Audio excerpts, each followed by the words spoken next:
Hi everyone, it's a beautiful day in Toronto, and last night I was just watching all these videos, including by Bishop Barrons, on all the slavery that's taking place in our world against Christians. And I'm not going to speak to the other faiths, I can only speak to my own faith, but I know it's impacting the Muslims as well. It's impacting Hindus, especially in Nigeria. The people of the book, as they call us, are being taken into slavery. And it's not like it's happening like undercover or something like that. It's happening in broad daylight, like what happened in Rwanda. And it's very sad because I know a lot of Nigerians here. Well, not a lot, but I've met Nigerians through my work. And they're telling me that this has been going on and it's just getting worse. So, if it was a colonial situation, people would probably say we need to pay more attention. But because it's coming from their own communities, it's other black people that are taking them into slavery, like with the Arabs. People are just turning a blind eye.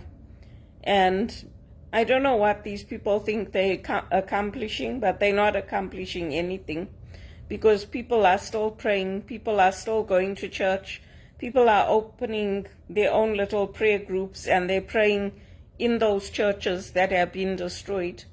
In small communities, they're praying in nature. So what their plan is not going to work. And eventually, because of people like Bishop Barrons, it's going to come to the UN's attention, because people like me can only do our small bit to speak up about it and talk about it and what's happening to us. And once it gets to the attention of the bishops and then the cardinals, that's when things start to change. And I know that what's happening to me in Canada is not just happening to me. It's a direct attack. Those text messages are not a joke, of people saying they want to get me out of this building, and the trafficking messages and all that, they're not a joke. And so I just block them and I delete them now, but I put enough of them out there that people can see that it's happening to somebody that they know.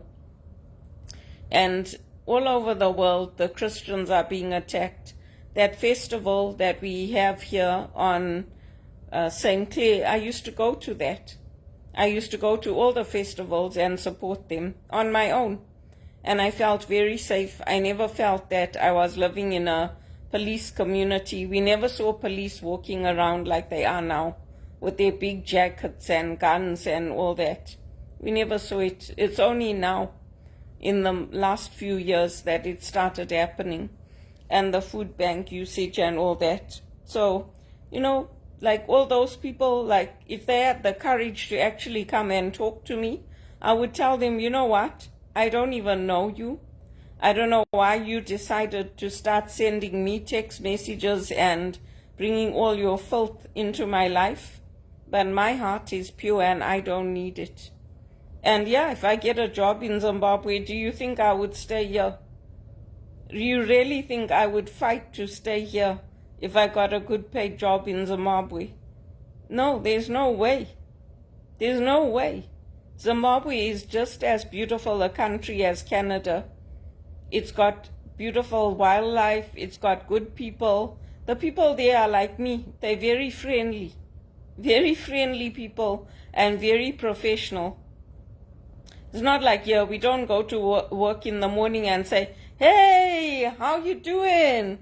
We say, good morning, how are you? We're very formal. So it's a very different culture, and I'm happy that Zimbabwe is bringing out the changes that they're bringing, because if it brings investment into the country there, and it means that we can go back, I'll go, because I didn't sign up to come to Canada to face discrimination, to get these kinds of text messages, to have all this kind of thing come against me. That was not what I came here for. I came here for stability, for a good paid job, for a good income. And the worst part is when you can't get that here and you ask for a transfer, and they don't give it to you. They say, oh no, we don't have the budget. That's what happened to me at TD in 2007. I wanted to go to England, and one of my managers was going, Jason Peel was going to the UK. So I told him, I sent him a formal email and I said, take me with you. And he said, I looked into it, I can't, they're not giving me the budget. So how am I supposed to leave the country? All of you that want me to leave the country, that are complaining that, oh, you don't have money to give me, oh, I must go and get a mental health assessment before you'll give me money. Why don't you talk to people? Why don't you talk to people and say, hey, we've had enough of this girl. We don't want this woman. She keeps coming asking us for money, and we're sick and tired of it. We want to get her out of this condo, and we want to get her out of the country so that we don't have to be bothered with her again. Why don't you talk to people? Why don't you talk to people at Teleperformance, at TD, at RBC, at all these big companies that have the jobs in Zimbabwe and South Africa? Because I've done my share. I've even written to Cyril Ramaphosa and to President Mnangagwa and said to them, like, I'm looking for a job, why don't you take me? Because I have critical thinking skills, I have good education, I have education from Zimbabwe, and that education is top-notch education. The education I have, other people go to private schools to get it. That education that I got in Zimbabwe, you don't get it here. You don't get it. They don't integrate everything, all your athletics and your extracurricular activities and sports and all that. That's only in Zimbabwe. Even in South Africa, if you go to the universities, if you want to use the gym and the amenities and all that, you pay extra as a foreign student. It's not available to you freely. So yeah, I'd be happy to go. Your hate messages are a reflection of you and how you think and what you think of life. They're not a reflection of me. And that's the sad part. It's the same with all these people that are killing their own people in Nigeria and taking people into slavery. It's a reflection of their distorted thinking. Thinking that, oh yeah, this is power, so we can be cruel to people like they were cruel to me in the call center and put all those calls through until my ears got damaged. It's a reflection of you because you don't see the evil people that you are. You don't see it. You have your own apartments, you have your jobs, you have everything. And instead of thinking, you know what, let's help Belinda, no, your attitude is like, oh, well, you know, we wish you'd get out of this condo and go away. Why don't you talk to your managers and say, hey, give her a job somewhere else, take her to England, take her to Holland, or take her to Switzerland. You think if Roger Federer organized a job for me, I would stay here? It's not a joke. People can contact him. His foundation wrote to me and they said to me, your situation is difficult. They want to take me. It's not that they don't want to take me. They want to take me, but it's not easy for them. So if Roger makes a contract for me and says, yeah, I'm taking you, I'll go. What am I going to stay here for? For what? To keep on being told, oh, we don't have jobs, there's only 1 day reception job, oh, we don't have anything for you, your skills and your qualifications are impressive, but we don't have anywhere to put you. It's been going on since I came into this country. I wrote to everyone. I wrote to the Canadian Embassy in Zimbabwe, I wrote to Duma Boko, I wrote to the leader in Zambia, I wrote to all of them. So if you want to get me out of this condo, more power to you. But if you had a decent heart, you would say, you know what, we'll just give her some money to help her with her bills. We'll help her with her rent. Because believe you me, I've been trying to leave the country just like everybody else.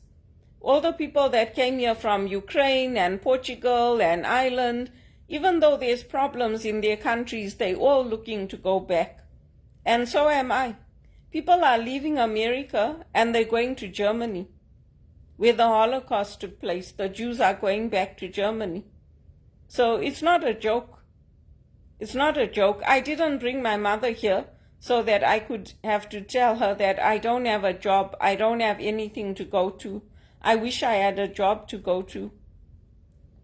That wasn't the purpose of it. I didn't come here to sponge off the system and to sit at home on welfare and on employment insurance. Every time I get a job, they let me go. That was not the purpose of it, of me going to university, getting an education, completing my secretarial courses, completing my O-levels, my A-levels, going on to university, going to Rotman, going to Regis College. That wasn't the purpose of it. I do not like this. I do not like sitting at home and being behind on all my bills and not having the opportunities that other people get. And I'm not joking. I'm not joking. All the people I worked with at Teleperformance who are now at BMO and who went to EY and all that, they all message me to say, why don't you apply? I told them I am applying. I'm not getting anything. They all told me BMO is looking for people for AML, EY is looking for people in administration, Deloitte is looking for people. I told them I'm applying. I'm not getting anything. So if you guys can do something from inside, talk to your managers and tell them. Because this for me, it's not like this condo is like the only condo in Toronto. It's not. People act like, oh, and the same thing happened at Roosevelt Gardens. People wanted my apartment. Then when I put it on the market, it wasn't selling. I can guarantee you that if I leave here, these same people who are sending me those messages and who caused a problem for me, then they'll want to come to the next place I am and do the same thing there. For what? Can they not focus on their own lives and their own plans and their own goals? I focus on my own life and my own plan and my own goals. I don't sit around looking for people's numbers to text them. I don't. And frankly, I'm sick of it. I'm sick of it. I also want a good paid job, and I want to be able to provide for myself and to move forward with my life. Not to keep going through the same thing over and over and over. And you get people coming in and they saying, oh, you better stay here. I'm like, no, you got a job at EY, so why don't you get me into EY? It doesn't have to be in Toronto. It can be in Dallas. It can be in New York. It can be in any other major city. This is ridiculous. And those people, those Muslims in Nigeria that are hurting their own people, how can they say they believe in God? Taking them into slavery, taking the girls, chaining them up, putting Christians and Muslims and people who believe in God into slavery. How can you say you believe in God? How? It's sickening.